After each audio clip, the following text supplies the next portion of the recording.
અને હાલ આપણે સીધા લઈ જઈએ ઇલેક્શન કમિશન તરફથી પત્રકાર પરિષદ કરવામાં આવી રહી છે ત્યાં સંખ્યામાં આવીએ તો કુલ મતદાર મથકોની સંખ્યા 51,851 છે અને મતદાન મથકની સ્થળ જોઈએ તો 29,155 છે। એ પૈકી મતદાન મથકો સંખ્યા શહેરમાં 17,430, ગ્રામ્યમાં 34,421 અને મતદાન મથકની સ્થળની વાત કરીએ શહેરમાં 6,120, ગ્રામ્યમાં 23,035 અને પોલિંગ સ્ટાફ છે કાલે મતદાન માટે 2,23,775 જેટલા કર્મચારી અધિકારીઓ પોલિંગ સ્ટાફ તરીકે નિમણૂક કરવામાં આવે છે।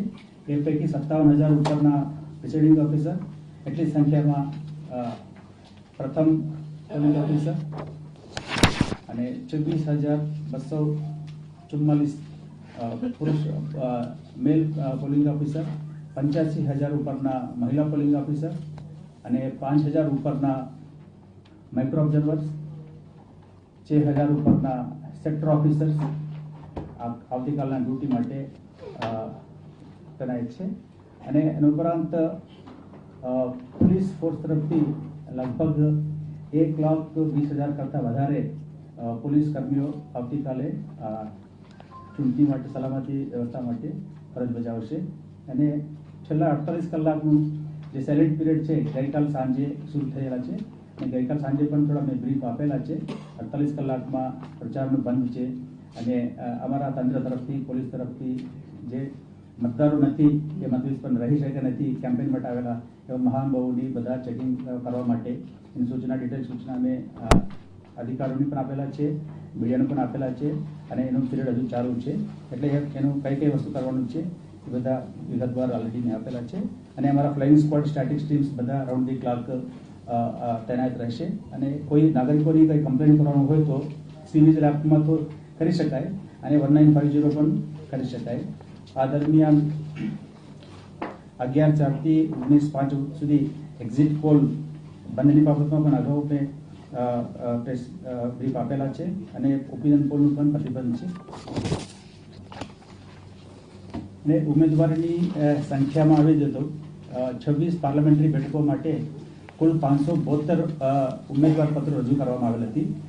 એ પૈકી 120 રદ કરવામાં આવેલ હતી સ્ક્રુટની વખતે અને 452 માન્ય ઉમેદવાર હતી। એ પૈકી 21 ઉમેદવારો એમના પાછા ખેંચી લીધા હતી અને ફાઇનલી 371 કન્ટેસ્ટેડ કેન્ડિડેટ્સ અત્યારે ચૂંટણીમાં છે એના 26 પાર્લામેન્ટરી સીટ માટે અને 4 વિધાનસભા પેટા ચૂંટણી માટે એટલે 21 ઊંઝા, 64 ધ્રાંગધ્રા, 77 જામનગર રૂરલ અને 85 માણાવદર માટે 82 ઉમેદવાર પત્ર રજૂ કરવામાં આવી હતી। એ પૈકી 15 સ્ક્રુટની વખતે રદ કરવામાં આવેલ હતી અને 67 માન્યતા પ્રાપ્ત ઉમેદવાર પૈકી 22 ઉમેદવારો પાછા ખેંચી લીધા હતા। હવે છેલ્લે 45 ઉમેદવારો હરીફાઈમાં છે આ પેટા ચૂંટણી માટે અને પોસ્ટલ બેલેટ માટે સુવિધા અને ફેસિલિટેશનની વ્યવસ્થા કરવામાં આવેલ હતી। એમાં 1 લાખ કરતાં વધારે પોસ્ટલ બેલેટનું અમારા પાસે ઓલરેડી આવી ગયા છે અને પછી ઈડીસી માટે તો કાલે જેનું ઈડીસી જરૂરત હોય એનું અમે જિલ્લા કક્ષાએ ત્યાં ફિલ્ડમાં આપેલા છે। એનું total number of postal ballot કેટલા હશે? ટોટલ બેલેટ પોસ્ટલ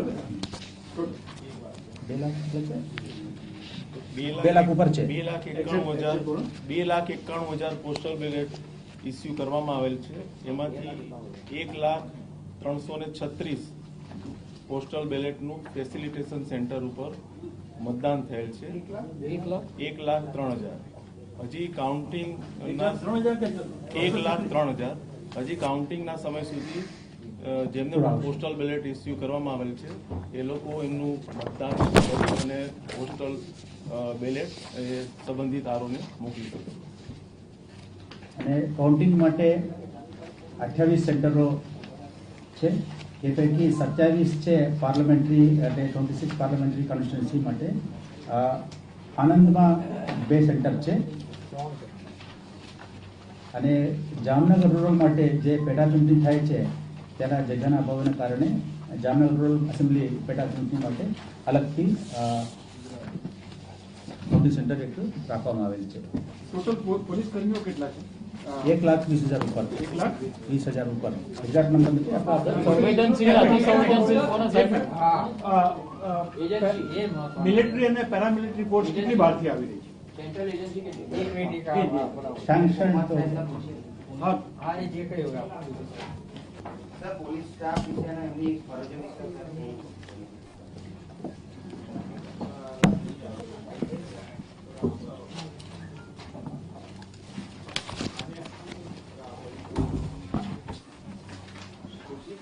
આપ સૌ જાણો છો કે સર ચેર છે વાંધો નહીં. ના કે અમારું કેમેરા લાઈવ ચાલુ છે ઓકે ઠીક છે હા આવી ગયું